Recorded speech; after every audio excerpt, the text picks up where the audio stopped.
Kabanata 1621. Hindi matanggap ni Lisa ang katotohanang mas mababa siya kay Daisy. Naikuyong niya ng mahigpit ang kanyang mga kamao, at may ideyang lumitaw sa kanyang isipan. Hawak ang braso ni Rick, nagpakita si Diana sa harap ng mga bisita. Siya ay nasa mabuting kalagayan, at ang kanyang mga pisngi ay namumula pagkatapos ng kanyang paggaling. Kahit na siya ay isang prinsesa mula sa Yaramur na ikinasal sa Knowles, mas mukha siyang maamo at mapagmahal na normal na babae na nag-aalaga sa kanyang asawa at anak. Kumuha siya ng isang baso ng alak at nag-toast sa mga bisita. Tinawag ni Rick ang mga katulong at pinalitan ang kanyang alak sa isang baso ng juice. Kagagaling mo lang, kaya hindi ka dapat umiinom ng alak. She chuckled and said, "Ihigop ko lang, so I think it's fine." Hindi ako bata. Inikat ni Rick ang buhok niya sa likod ng tenga niya at nginitian siya ng totoo. "You'll forever be a kid in my eyes." Nagtawanan ang mga tao sa paligid at sinabing, although they have been married for so many years, mukha silang bagong kasal. Sigurado akong mahal na mahal nila ang isa't isa. Well, pwede rin kayong maging ganyan ng asawa mo kung marunong kang magdagdag ng pampalasa sa buhay mo. Naisip ni Daisy ang kanyang ama at hinahabang nakatingin sa kanila. Dati-rati, iniisip niya kung bakit hindi mag-asawa ang kanyang ama at ina na palaging ipahayag ang kanilang pagmamahal sa isa't isa kahit na ilang taon na silang kasal. Nang tanungin niya ang kanyang mga kaklase, nalaman niya na ang paraan ng pakikisalamuhan ng kanilang mga magulang ay ibang-iba sa kanyang mga magulang. Ang ilan ay nasa cooling off period ng diborsyo, ang iba ay nag-aaway at nag-aaway araw-araw, habang ang ilang mga magulang ay sobrang abala sa kanilang mga karera na ang oras, ginugol nila sa kanilang trabaho ay higit pa sa oras na ginugol nila sa isa't isa. Ang ilan sa kanila ay nagkaroon ng hindi matatag na relasyon, at ang muling pag-aasawa ay karaniwan. Ngunit ang ilang mga magulang ay kinasusuklaman ng isa't isang ngunit nananatili pa rin sa isa't isa at ginawa ang kanilang makakaya upang mapanatili ang kanilang pagsasama. Nang makita kung gaano kasaya ang mga magulang ni Knowles, hindi maiwasan ni Daisy na mag-isip kung magiging masaya ba siya tulad ng mga ito kapag ikinasal siya sa hinaharap. Lumapit si Knowles sa kanya at tinanong, "Ano tinitingin-tingin mo?" Ibinalik niya ang sarili sa realidad at ibinaba ang ulo. Mahal na mahal ng parents mo ang isa't isa. Hindi mo kailangang mainggit sa kanila. Bulong ni Knowles sa tenga niya. Mainit at mahalumigmig ang kanyang hininga habang hinahaplos nito ang kanyang buhok at kinikiliti ang kanyang balat. Pwede rin tayong maging katulad nila kapag ikinasal tayo. Namula ang mukha ni Daisy. Anong pinagsasabi mo? Sinong nagsabing papakasalan kita? Lumalim ang ngiti ni Knowles nang makitang namula ang dulo ng tenga nito. Noon lang dumating si Tristan. Nagdala siya ng regalo sa kanyang pamangkin, at nang makita ni Rick ang mamahaling regalo, sinabi niya, "Tito Tristan, masyadong mahal ito." Sagot ni Tristan na may ngiti sa labi, "Ito ay isang regalo para batiin ang iyong asawa sa pagbawi ng kanyang kalusugan. Dapat kunin mo na lang." Nang ang iba ay abala sa pagkain at pag-inom, ang malambing na piano music ay tumunog. Akala ng karamihan ay isang pagtatanghal iyon, at lahat sila ay tumingin sa piano.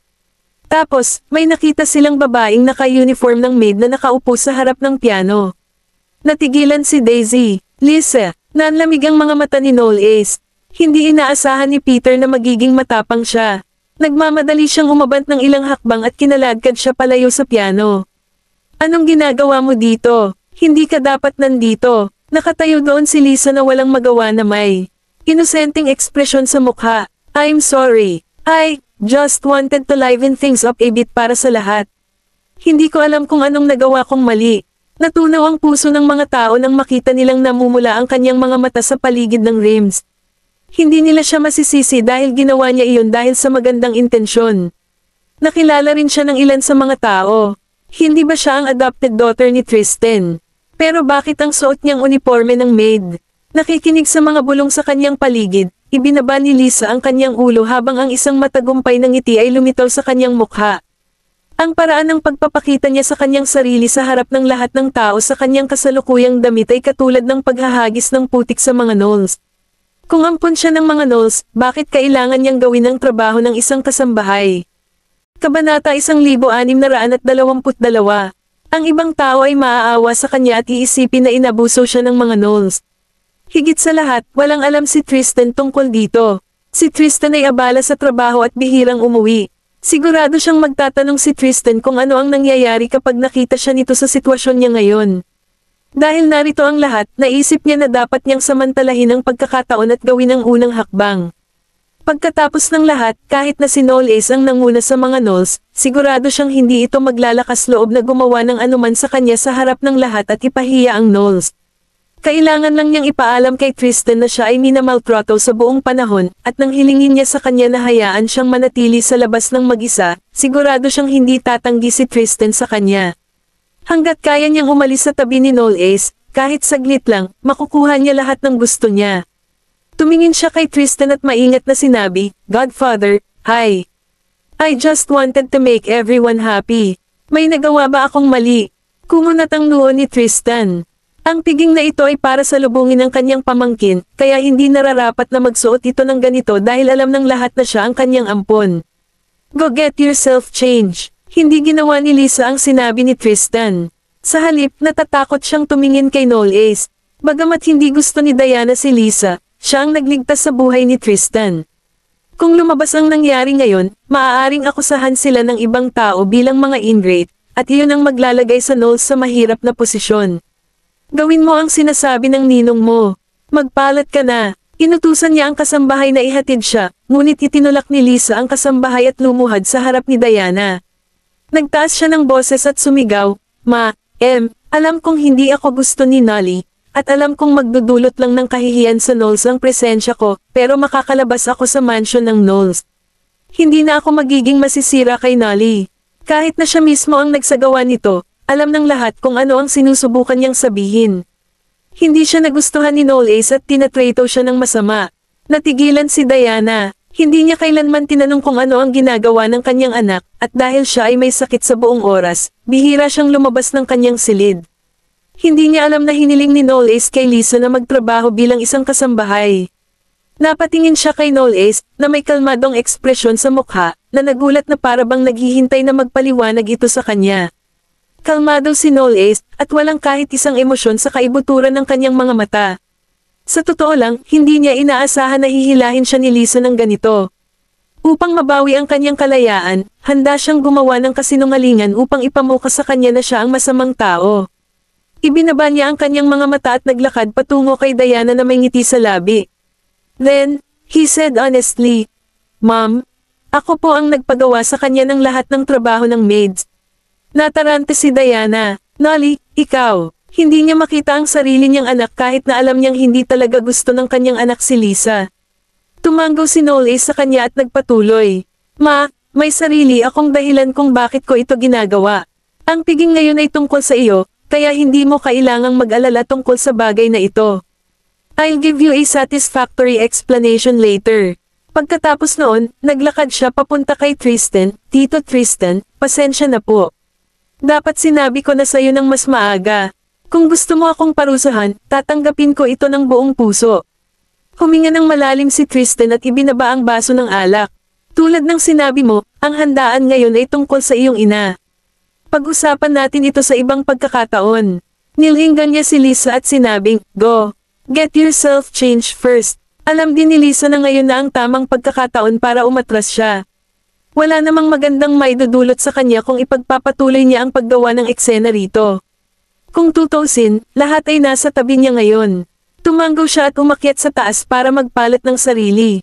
Nagpatuloy sina Tristan at Rick sa pag-entertain sa mga bisita. Walang dahilan ang mga bisita para pakialaman ang family affair ng mga Knowles, kaya nilagay nila sa likod ng kanilang mga ulo ang mga nangyari kanina. Walang nakakita sa ekspresyon ng mukha ni Daisy. Wala siyang pakialam kung paano ang buhay ni Lisa sa mansion ng Knowles, ngunit hindi niya ito nagustuhan nang tawagin niya si Knowles na Nolly. Kabanata 1623. Ganyan ang tawag ni Daisy kay Knowles noon, at nakaramdam siya ng sama ng loob nang marinig niyang ginagamit ng ibang tao ang pangalang iyon para tawagin siya. Pumunta si Knowles sa study room kasama si Tristan.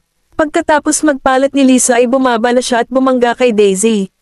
Dahil may lakas siya ng loob na suwayan at i-frame si Knowles sa harap ng lahat, hindi siya natakot sa paghihiganti ni Knowles. Pagkatapos ng lahat, ang susunod na gagawin niya ay ang totoong palabas. Hindi ba niya masyadong pinapansin si Daisy? Hindi ba siya pinahirapan niya dahil kay Daisy? Paano kung masira ang reputasyon ni Daisy? Siya pa rin kaya ang paboritong babae ni Knowles? Pumunta si Lisa sa mesa at kumuha ng baso ng alak. Pagkatapos, inilabas niya ang tablet na hawak niya sa pagitan ng kanyang mga daliri sa alak.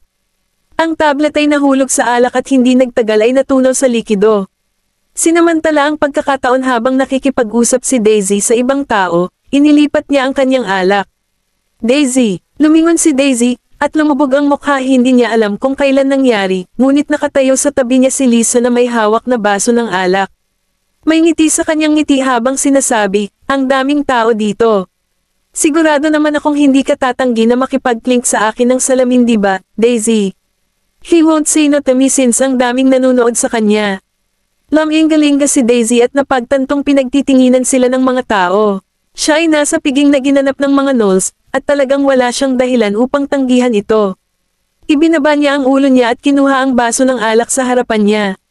Nasa lalamunan ng puso ni Lisa habang pinagmamasdan si Daisy na kumukuha ng baso ng alak.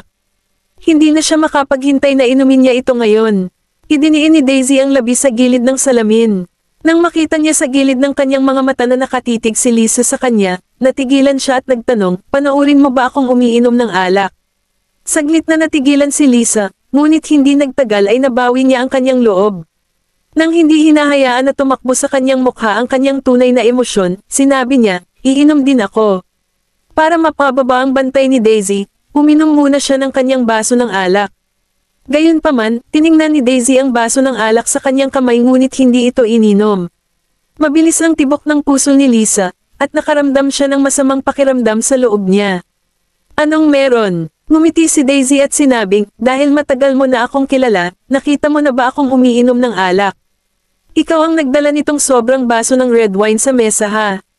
Natigilan si Lisa. Anong pinagsasabi mo? Nasa mesa na yung baso ng alak pagdating ko dito. Hindi ako bulag. Sa tingin mo ba ay hindi ko malalaman kung anong uri ng alak ang nasa mesa ko? Si Daisy ay hindi pa nakainom ng alak noon. Kung tutusin, hindi siya pinayagan ng kanyang mga kapatid na uminom ng alak, at sinabi sa kanya ng kanyang mga magulang na ang alkohol ay masama sa kanyang kalusugan. Kahit na dumadalo siya sa isang mahalagang okasyon, pipiliin lang niya ang mga inuming may mababang nilalamang alkohol, tulad ng champagne. Walang paraan na hindi niya malalaman kung anong uri ng alak ang nasa mesa. Kaya naman, sigurado siyang dinala ni Lisa ang baso ng alak dito. Namutla ang mukha ni Lisa, at nakapout ang bibig niya. Daisy, paano mo ako pinaghihinalaan ng ganyan? Gusto ko lang makipag-clink sa iyo ng salamin. Bakit kailangan mong pahirapan ang mga bagay-bagay? Itinaas ni Daisy ang kanyang baso at kumatok sa kay Lisa. Dito, sabi mo gusto mong makipag-clink sa akin ng salamin. Naklink ko na ito. Gustong sigawan ni Lisa si Daisy, ngunit pinigilan niya ang pagnanasa. Daisy, ikaw, panipi, baka gusto mong pilitin akong uminom ng alak. Biglang namula ang mga mata ni Daisy sa paligid ng rims, at mas nakakaawa pa siya kaysa kay Lisa. Hindi ako pinapainom ng mga magulang ko ng alak. Hindi ba ikaw ang pinakamabait? Dapat maiintindihan mo naman ako, diba? Paano mo ako mapipilit na uminom kasama mo? Ay, hindi ko ginawa. Gulat na napatingin sa kanya si Lisa.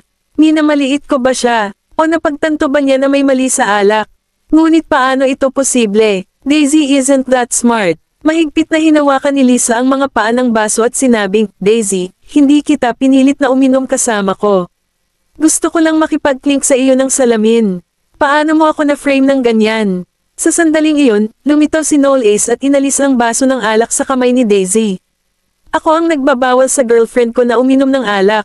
Problema mo ba yan? Napatulala ang lahat ng sabihin ni Knowles na girlfriend niya si Daisy. Kabanata 1624. Maging si Lisa ay natulala. Napahawak siya sa tangkay ng baso na halos madurog niya ito. Kinurot ni Daisy ang bewang niya dahil sa inis at bamulong, kailan ko ba sinabing gusto kitang maging girlfriend? Pinulupot ni Knowles ang kanyang braso sa kanyang baywang sa harap ng lahat at sinabing, ngayon lang. Pinamulahan niya ang kanyang pisngi at sinabing, hindi papayag ang mga kapatid ko. Kinagat niya ang tungki ng ilong nito at masuyong tumingin sa kanya. Sisiguraduhin kong papayag sila. Tumawa si Diana at lumapit sa kanila kasama si Rick. Nolly, stop teasing Daisy like that. Tumanggaw si Rick. Tama, how could you not tell us na may girlfriend ka na? Ngumiti si Knowles at sinabing, well, I'm telling you guys now. Lumapit si Diana at hinawakan ang kamay ni Daisy. I like you very much, Daisy. And I'm really happy that you can be Nolway's girlfriend. Namula ang mukha ni Daisy sa kahihiyan. Ang dahilan kung bakit inihayag ni Knowles ang kanyang relasyon kay Daisy ay upang ilipat ang atensyon ng lahat kay Lisa. Kung ang Goldman at ang Knowles ay maaaring pagsamahin sa pamamagitan ng kasal, kung gayon ang Knowles ay maaaring dalhin ang kanilang pamilya sa isang bagong antas. Hindi pinansin ng lahat si Lisa at binati si Knowles. Si Lisa ay itinulak sa likuran ng karamihan at nagngangalit ang kanyang mga ngipin habang pinagmamasdan ang eksena sa kanyang harapan. Hindi niya alam kung saan nagkamali ang kanyang plano. Magiging matagumpay sana ang kanyang plano kung nakainom si Daisy ng alak, ngunit hindi niya inaasahan na tatanggi si Daisy na uminom ng kanyang alak at makalayo. Lumingon si Knowles at tinitigan si Lisa sa gilid ng kanyang mga mata. Pagkatapos nito, iniabot niya ang baso ng alak kay Peter at mamulong sa tainga nito. Tingnan mo kung may mali sa alak na ito. Kinuha ni Peter ang alak at umalis. Natapos ang piging sa hapon. Niyaya ni Diana si Daisy na sumama sa kanila sa tanghalian. Hindi napigilan ni Daisy ang sarili na buhusan ng malamig na tubig ang sigasig ni Diana, kaya pumayag siya. Nang sila ay nanananghalian ay panay ang tingin sa kanya ni Diana na para bang tinitingnan nito ang sariling manugang. Habang tinitignan siya, mas nasisiyahan siya sa pinili ng kanyang anak. Mom, stop staring at Daisy. Hindi mo ba nakikita na ibinaon niya ang kanyang mukha sa kanyang plato? Tumawa si Knowles, nakangiting sabi ni Diana, bakit hindi ako makatingin sa kanya? Napaka-adorable ni Daisy. Siyempre kailangan ko pa siyang tingnan ng ilang beses. Pinilit ni Daisy ang isang peking ngiti sa kanyang mukha. Masyadong masigasig si Diana. Biglang tanong ni Diana, nasaan si Lisa? Bakit hindi siya bumaba para mag-lunch sa amin? Natigilan si Tristan at sumagot sa malamig na boses, hindi maganda ang pakiramdam niya. Anyway, don't worry about her. Alam ni Diana na may mali ngunit hindi ito nagsalita. Biglang lumapit si Peter kay Knowles at may ibinulong sa tenga niya. Saglit na naging malamig ang tingin ni Knowles, at inangat niya ang kanyang ulo para sabihin, di ba sabi niya gusto niyang umalis? Hayaan mo siya kung ganoon ang hiling niya.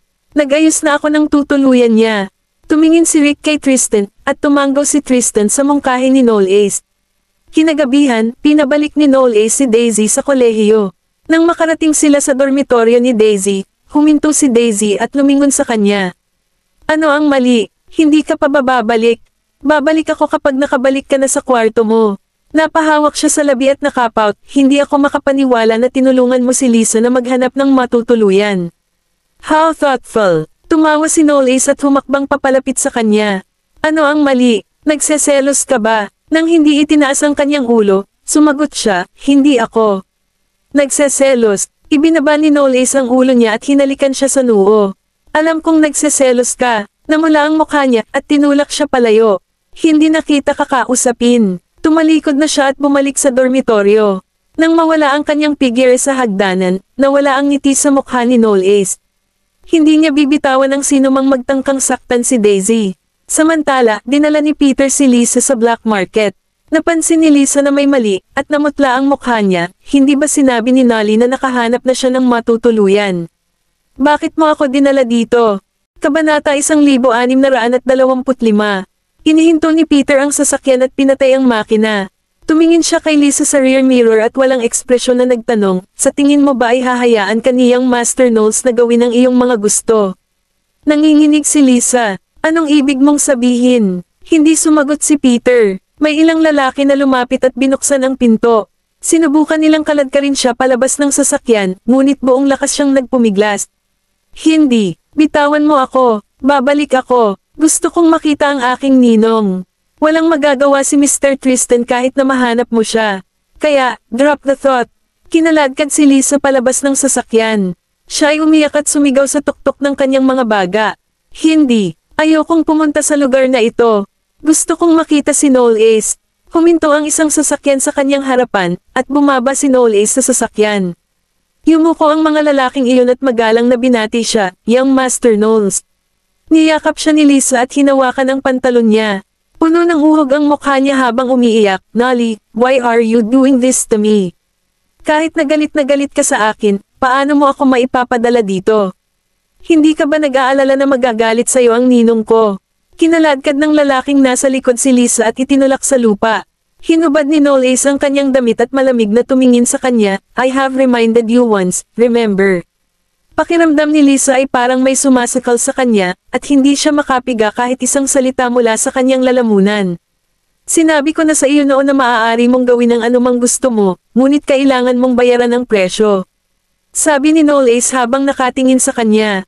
Sa tingin mo ba lahat ay tatayo sa tabi mo dahil lang sa naglagay ka ng kaunting palabas? Nanginginig ng husto si Lisa at umiling. Hindi ko. Tumawa si Knowles, ngunit hindi umabot sa kanyang mga mata ang ngiti.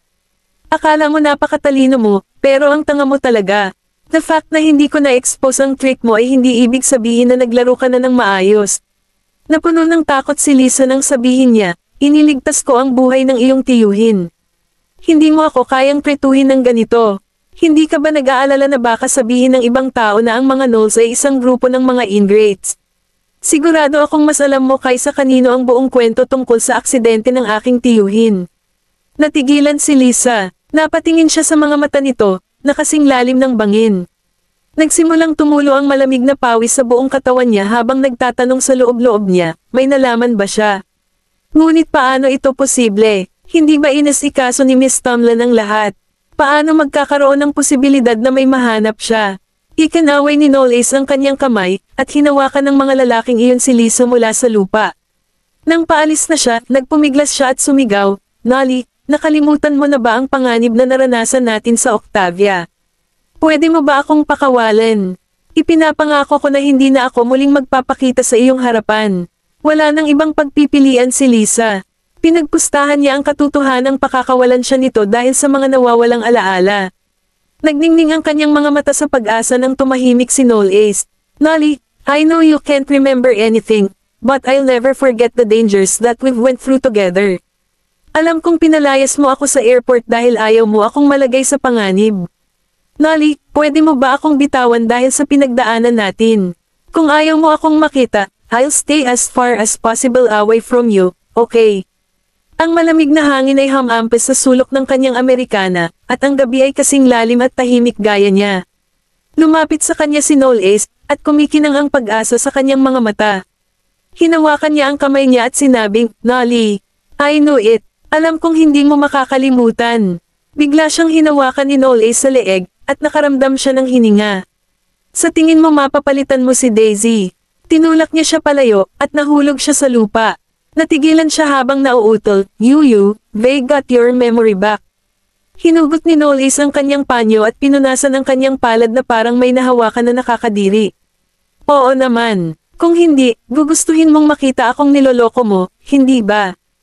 Kabanata 1626. Nanginginig ang katawan ni Lisa. Sa wakas ay alam na niya kung bakit hindi siya pinakitunguhan ni Knowles ng iba pagkatapos ng maraming taon. Nabawi na pala niya ang kanyang mga alaala. Gusto mo talagang matikman ni Daisy ang pagkasira, di ba? Pagkatapos ay maaari kang manatili dito sa itim na merkado at masiyahan sa paggamot na ito ng lubos. Walang pakialam na lumingon si Knowles. Lumaki ang mga mag-aaral ni Lisa. Napuno ng takot at napuno ang kanyang puso, at ang kanyang dibdib ay nasa bingit ng pagsabog dahil sa takot. Kinaladkad siya ng ilang lalaki. Kahit gaano pa siya ka-hysterically umiyak, hindi siya pinansin ng lahat. Napakalalim na ng gabi. Hindi pa natutulog si Tristan at mag-isang nakaupo sa sala, nag-iisip ng kung ano-ano, hanggang sa nakita niyang bumalik si Knowles. Naayos mo na ba ang tirahan ni Lisa? Gumalaw ang kanyang mga mata habang nagbibigay ng isang matamis na ngiti. Ang kanyang tirahan ay maayos na nakaayos, at siya ay napakakontento at nasisiyahan dito. Bahagyang kumunat ang noo ni Tristan at nanatiling tahimik ng matagal. Knowles, sinadya ba ang aksidente ko? Hindi pa rin siya makapaniwala na gagawin ito ni Lisa. Huminto si Knowles sa may hagdanan. Kung may pagdududa ka pa, maaari kang magpadala ng isang tao upang tumingin sa kinaroroonan ng kanyang kapatid, si Evan Fraser. Natahimik si Tristan. Hindi kailanman nang ahas si Knowles na magsalita ng may kumpiyansa tungkol sa isang bagay na hindi siya sigurado. Parang may nahanap na talaga siya. Makalipas ang 2 araw, nang matapos ang klase ni Daisy, pumunta siya sa library para manghiram ng 2 libro. Nakasalubong niya si Juliana sa entrance nang lumabas siya ng library. Humakbang si Juliana papunta sa kanya at tinulak si Daisy. Daisy Vanderbilt, kahit hindi mo gusto si Lisa, paano mo siya magiging dahilan para mapatalsik siya sa Knowles? Natuwa naman si Daisy. Ana, paliwanagan mo ako kung paano ko siya pinalaya sa Knowles. Sinasabi mo bang mali ako dyan? Nabalitaan ko na pinaalis siya ng mga Knowles na may kinalaman sa iyo. Sabi nila, dahil girlfriend ka ni Knowles at hindi mo siya gusto. Inagaw mo na sa kanya si Knowles, at hindi pa rin iyon sapat sa gusto mo, kaya hindi mo man lang siya papayagang manatili sa Knowles. Daisy Vanderbilt, medyo nagbago ang tingin ko sa iyo, pero paano ka naging mabisyo? Napatingin si Daisy sa galit na si Juliana at pumikit. Anong ibig mong sabihin na inagaw ko sa kanya si Knowles? Hindi alam ni Juliana ang totoo, kaya buong katapatan niyang ipinaliwanag ito. Si Lisa at Knowles ay magkasintahang bata. Nang magkaproblema si Knowles sa Slakova at kinidnap kay Octavia, si Lisa ang sumuporta sa kanya sa lahat ng paghihirap. Napakaraming pinagdaanan nilang magkasama. How could you agaw Knowles away from her just because he lost his memory? Natigilan si Daisy. Yung sinabi lang ni Juliana. Sinabi sa kanya ni Lisa ang lahat ng iyon. Sinabi sa kanya ni Lisa na siya ang dumaan sa lahat ng hirap kasama si Knowles noon. Tumawa ng malakas si Daisy. Anong tinatawa-tawa mo dyan? Mukhang hindi masaya si Juliana. Seryoso akong nakikipag-usap sa kanya, paano siya magiging walang hiyang tumawa ng biglaan? Inangat ni Daisy ang kanyang tingin, at ang kanyang ekspresyon ay tila walang pakialam.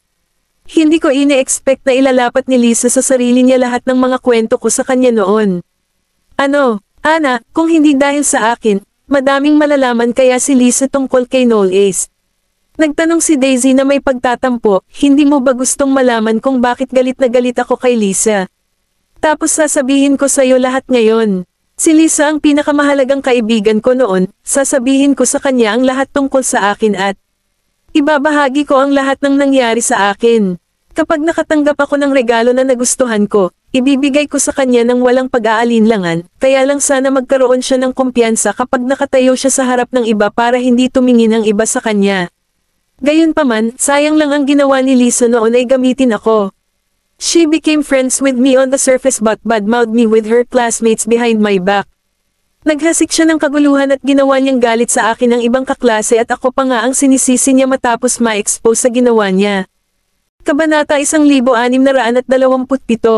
Tumawa si Daisy. Katulad mo ako dati, pinili kong maniwala sa kanya ng walang pagdududa, pero ang ginawa niya lang ay winasak ang tiwala ko sa kanya. Sinabi ba niya sa iyo na siya ang dumaan sa lahat ng paghihirap kasama si Knowles? Iyon ang malinaw na naranasan ko kay Knowles noong mga bata pa kami. Paano naging kanya ang pangunahing tauhan ng kwento? At bakit siya lang ang may lakas ng loob na sabihin iyon sa iyo, pero hindi niya gagawin iyon kapag nandyan ako? Sa wakas, alam ko kung bakit tatawagan ni Lisa si Knowles bilang Nolly. Lumalabas na palagi niyang sinasamantala ang amnesia ni Knowles, at binago niya ang lahat ng karanasang ibinahagi ko sa kanya ilang taon na ang nakakaraan upang mapagkakatiwalaan siya ni Knowles. Hindi katakataka na darating siya at hanapin si Knowles 4 na taon na ang nakakaraan. Kung hindi niya nakita ang mga pakana at pamamaraan ni Lisa, si Daisy ay labis na nasiraan ng loob sa sandaling ito. Napatulala si Juliana at hindi makapaniwala. Paano ito posible? Hindi siya magsisinungaling sa akin. Piliin mong maniwala sa kanya, at iyon ang iyong negosyo. Gayunpaman, huwag kang lumapit at ituro ang iyong daliri sa akin dahil sa kalokohan na ginawa niya. Daisy Vanderbilt, hindi ako isang pushover na dapat mong maliitin. Itinulak ni Daisy si Juliana palabas at umalis sa eksena nang hindi lumilingon. Bumalik siya sa dormitoryo at inihagis ang libro sa mesa. Napakalakas ng kalabog kaya hinayla palabas ng kwarto si Freya. Ano ang problema? Umupo si Daisy sa couch, kinuha ang unan, at kinurot ito. Nag-cross arms si Freya at tumabi sa kanya.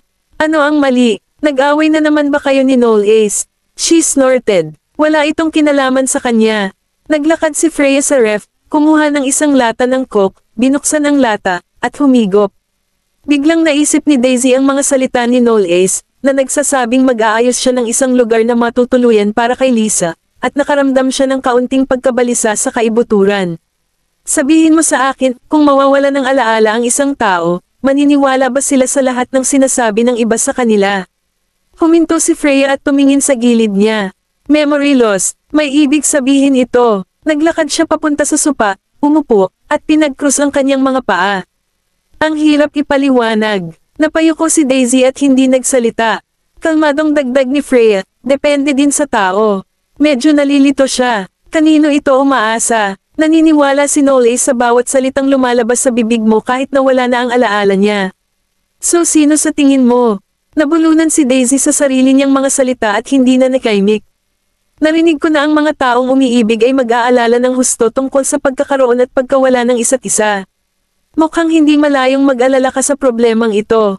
Hindi ako. Napatingin si Freya sa kanya. Nakikita ito ng napakalinaw sa iyong mukha na makikita ito ng lahat. Hindi ka lang ba nag-aalala na mag-shift ang pagkagusto ni Noelle sa iyo? Aminin mo na lang gusto mo siya para sa sarili mo. Ang mga mata ni Freya ay kasing talas ng mga laser beam.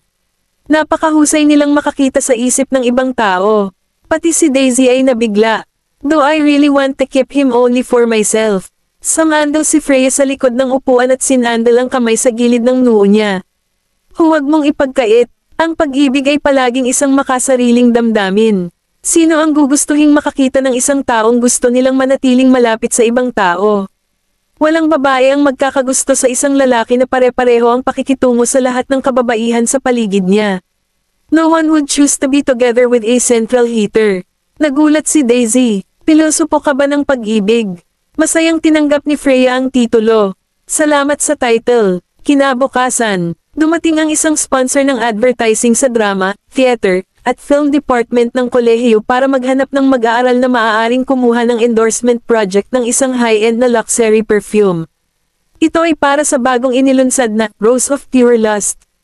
Pabango mula sa isang marangyang tatak ng pabango. Dahil ang partner ay isang kumpanya mula sa Slakova, hiniling ng kabilang partido na ang modelong mag-e-endorso ng pabango ay dapat magkaroon ng Slovakian facial features.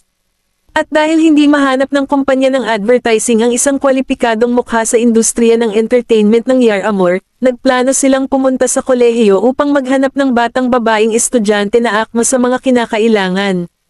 Maraming estudyante mula sa drama, theater, at film department ang dumalo sa audition.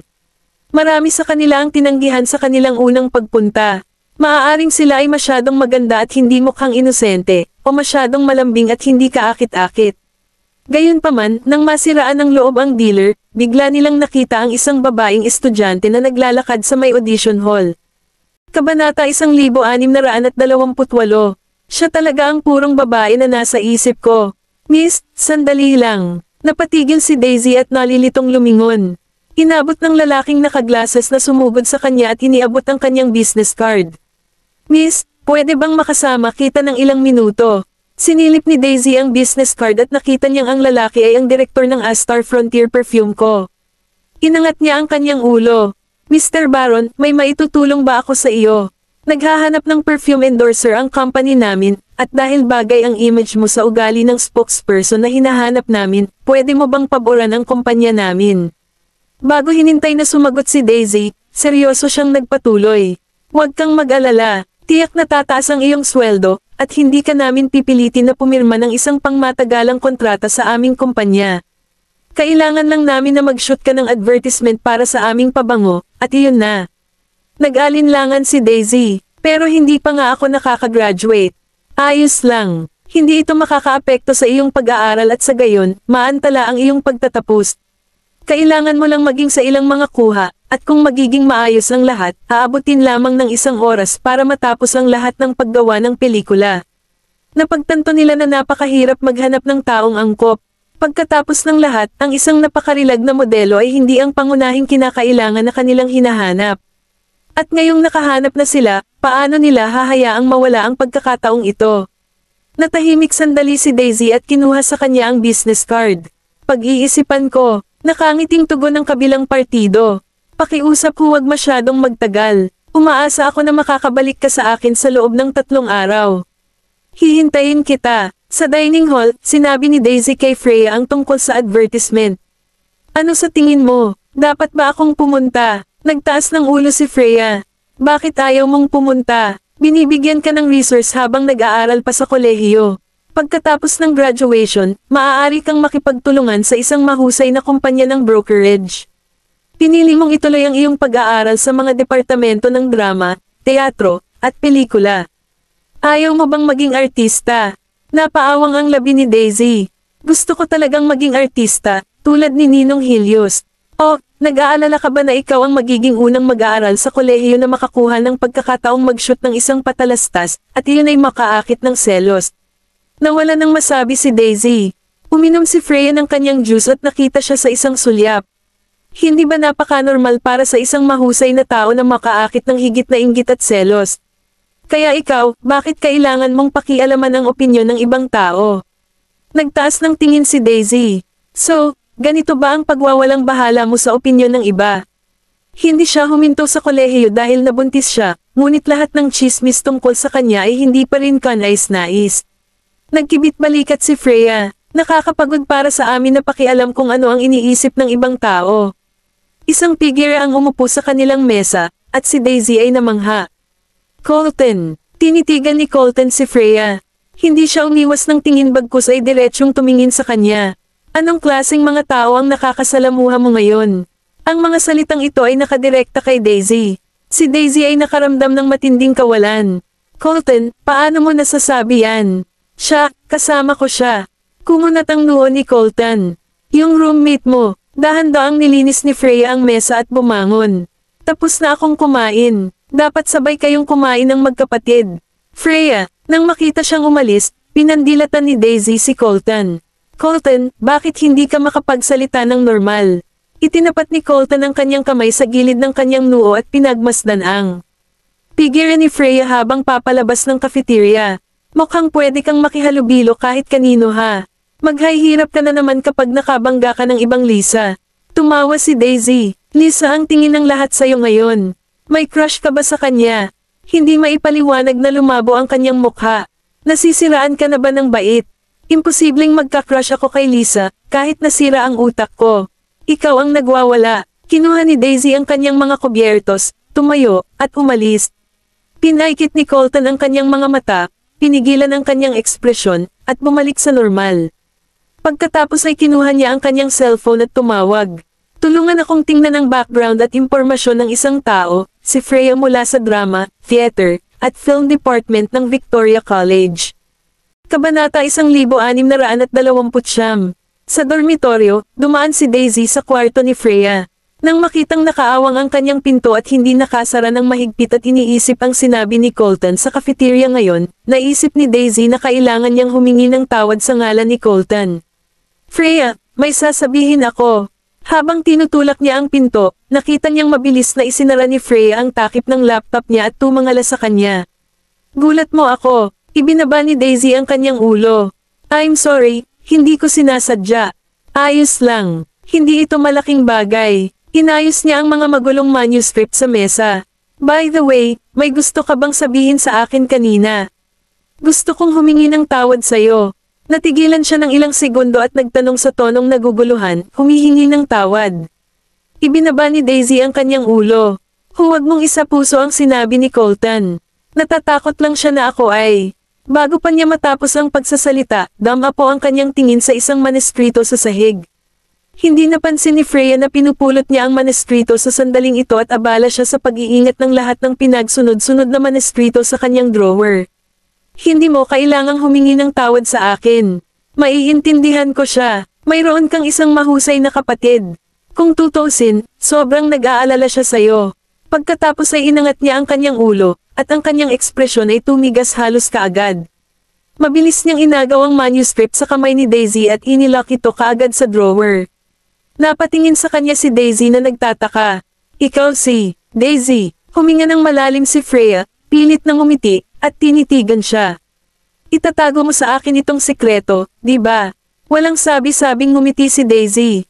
Makalipas ang 3 araw, dumating si Daisy sa Astar Frontier Perfume Co. Nang makita ng receptionist ang business card na ipinakita sa kanya, masigasig niyang dinala siya sa VIP room at hiniling na maghintay. Laming-galinga si Daisy, at mayroong lahat ng uri ng matikas at mararangyang mga poster ng advertising na nakasabit sa dingding, na lahat ay inendorso ng mga kilalang tao sa Dorywood, kapwa lalaki at babae. Ang Astar Frontier ay karapat-dapat na maging isang international na luxury brand. Ang lahat ng mga bituin na nakatrabaho nito ay mga nangungunang baril. Maging si Zayla at ang kanyang ninong ay nakipagtulungan sa tatak. Nagmamadaling lumapit si Barry kasama ang stylist, pinagsalikop ang kanyang mga kamay, at ngumiti. I'm really sorry kung pinaghintay kita. Well, kung okay ka dito, maaari mo bang hayaan ang aming stylist na ayusin ang makeup style na pinakaangkop sa iyo bago namin makita ang epekto? Tumanggaw si Daisy, sa dressing room. Matapos i-disenyo ng stylist ang hairstyle at makeup ni Daisy, sa sandaling lumabas siya sa kurtina, namangha siya sa lahat ng staff na naruroon. Halatang nandito siya para gumanap na sirena, pero mukha talaga siyang sirena. Ang kanyang kagandahan ay may kakayahang akitin ang lahat ng naruroon, ngunit ang kanyang mga mata ay mukhang kristal, malinis, at dalisay. Mukha siyang kaakit-akit ngunit hindi nakakaakit, kaakit-akit ngunit hindi vulgar. Siya nga ang perpektong kandidato para ipakita ang isang sirena na hindi nakakaintindi sa mundo ng mga tao. Napabuntong hininga si Mr. Baron at nagpuri. Diyos ko, ito ang unang beses kong maranasan ang alindog ng isang Slovakian model. Magsisimula na sana ang filmang, ngunit biglang nagkagulo mula sa labas ng pinto. Isang magandang dalaga ang pumasok sa shooting room, naputol ang proseso ng pagbaril, at nagtanong, nangako si Joey na pipirmahan ako para sa endorsement, kaya paano babalik ang iyong kumpanya sa iyong salita? Lumapit si Mr. Baron at matiig ang nagpaliwanag, Miss Reese, I'm really sorry about that. Ngunit ito, ang hiling ng aming partner. Higit pa rito, ang aming partner ay palaging gumagamit ng mga modelong may Slovakian facial features para magsilbi sa kanilang mga mamimili mula sa Asian Pacific market. Maaaring nabigo si Joey na ipaalam sa iyo ang mensahe kanina. I'm so much sorry about that. Nawala ba sa isip ang partner mo? Hinihiling nila sa iyo na hanapin sila ng hindi kilalang bagong dating. Hindi ka ba nag-aalala na masisira ng performance ng babaeng ito ang reputasyon ng kumpanya mo? Kung ang kabilang partido ang pinakakaakit-akit na artista sa showbiz industry ni Slakova, wala akong masasabi. Ngunit nakahanap sila ng isang batang babae na napakabata pa para pumalit sa endorsement na orihinal na pagmamayari ko. How do they expect me to accept this loss? Si Mr. Baron ay inilalagay sa isang napakahirap na posisyon. Pagkatapos ng lahat, si Lara Reese ay anak ng isang aristokrata at ang pinakamainit na artista sa Dollywood. Nauna na ngang pumunta ang kumpanya nila kay Lara, planong kunin siya para i-endorse ang pabangong ito. Kabanata 1630. Gayunpaman, biglang binago ng kapareha ang kanilang mga kondisyon. Ang kanilang pinakamalaking merkado ay palaging nakatarget sa rehiyon ng Asian Pacific, at dahil doon, ang Slakova ay katumbas ng pinakamalaking may-ari ng kanilang brand. Nang labis na napahiya si Barry, dahan-daang sinabi ni Daisy, sa palagay ko ay hindi ko masisira ang reputasyon ng tatak na ito. Dahil ang brand ay dumating sa akin, na humihiling sa akin na gumawa ng isang endorsement advertisement para sa kanila, ako ay higit sa tiwala na magagawa ko ito ng maayos. Napangisi si Lara sa kanyang kumpiyansa. Bata ka lang na nag-aaral pa sa kolehiyo. Sino ang nag-iisip sa iyo na sino mang random na tao ang makakapag-shoot ng endorsement? Alam mo ba kung gaano kalaki ang kumpanyang Astar Frontier? Sa tingin mo ba narito ka para maglaro? Ang isang mas mataas na antas ng impluwensya ay kasama ng katayuan ng isang celebrity. Mayroon akong milyon-milyong mga tagahanga, ang aking pangalan ay kilala sa buong mundo, at iyon ay kung paano ko matutulungan ang kumpanya na maging isang pinakamahusay na nagbebenta. Pagpapayag sa isang taong hindi pa nakakakuha ng pinky sa entertainment industry na mag-endorso ng ganoong kalaking brand. Questionin lang ng publiko ang endorsement, di ba? Inangat ni Daisy ang kanyang tingin at seryosong sinabi, kung ganoon ay simulan na natin ang shooting ngayon. Kung wala sa inyo ang kontento sa performance ko, aalis na ako sa trabaho. Malamig na sanggal ni Lara. Okay, gusto ko rin makita kung paano ka, isang baguhan na walang naiintindihan, ay magtagumpay sa isang endorsement shoot. Pagkatapos ay may naghatid sa kanya ng upuan, naupo, at nanood. Pagkaraang pamwesto na ang mga staff sa studio, nagsimula na ang shooting at recording. Tinarget ang Rose of Pure Lust, bilang isang halimuyak na nagpakawala ng alindog ng isang binibini. Kasama ang fairy tale ng sirena, ang prinsipe ay nailigtas ng sirena nang makatagpo siya ng pagkawasak ng barko. Matapos iligtas ang prinsipe, natakot ang sirena na matuklasan, kaya sumisid siya sa ilalim ng dagat, nagtago sa likod ng bahura, at pinagmamasdan siya mula sa malayo. Nakita ng isang princess ang dumaan ng walang malay na prinsipe at ginaisang ito. Ang unang sinabi ng prinsipe pagkagising ay tanungin siya tungkol sa halimuyak na naamoy niya nang siya ay nasadrep. Hindi siya naniniwala na ang prinsesa ang babaeng nagligtas sa kanya. Kaya, itinalak ng prinsipe ang prinsesa, lumakad patungo sa bahura, at nakilala ang sirena na nagtatago sa likod ng bahura. Nagtatakang tanong ng sirena, paano mo ako nakilala? Kinuha ng prinsipe ang sirena sa kanyang mga bisig. Dahil ang kaakit-akit mong halimuyak ay isang bagay na hindi ko maalis sa isip ko habang buhay. Lumuhad ang prinsipe at hinalikan ang likod ng kanyang kamay. You're the fair lady that they always wanted to meet. Kaya please, pakasalan mo ako. Ang mga tauhan sa pinangyarihan ay pawang nalubog sa eksena. Malinaw na isa itong advertisement adaptation batay sa isang fairy tale, ngunit ang pagganap ay hindi inaasahang naakit sa kanila. Ang sirena na ginampanan ni Daisy ay mukhang matingkad. Hindi siya naglalabas ng stage fright kapag nakaharap sa camera, at natural ang paglipat sa pagitan ng mga eksena, na para siyang isang tunay na sirena. Hindi maiwasang maakit sa kanya ang atensyon ng lahat ng naruroon. Sa pagtatapos ng pagbaril, si Barry ang unang taong humakbang. Gusto ko talaga ang performance mo. Sakto talaga ang paningin ko. Magalang na nagpasalamat si Daisy sa kanya. Salamat. Napakagatlabi si Lara at tumayo. Hindi ako approve sa performance niya. Itinagilid ni Daisy ang kanyang ulo. But everyone seems quite satisfied with it. Nanginginig sa galit si Lara. Ito ay, dahil sa mahusay na pagganap ng bagong dating na ito kaya ako napahiya. Maliwanag na isa lang siyang bag itong estudyante at pinapahiya ako sa publiko, kaya paano ako aamin ng pagkatalo dito? Kahit kontento na sila sa iyo, sa tingin mo kaya mo bang sumikat sa advertisement na ito? Nakakalungkot na malupit ang katotohanan. Pagkasabi nun, pinandilatan ni Lara si Daisy, tumalikod, at umalis. Nakaramdam ng awkward si Barry at inaliw niya si Daisy, ganito naman si Miss Reese. Labis siyang nag-aatubili na aminin ang kahusayan ng ibang tao. Kung tutusin, senior na siya sa industriyang ito at kailangan niyang pangalagaan ang kanyang reputasyon sa ilang mga lawak, kaya huwag masyadong mag-alala. Napangiti si Daisy. Alam ko na, makalipas ang isang linggo, na-broadcast ang press sale ad ng Astar Frontier sa lahat ng online platform, at sinira nito ang milyong view at click rate sa loob ng isang araw.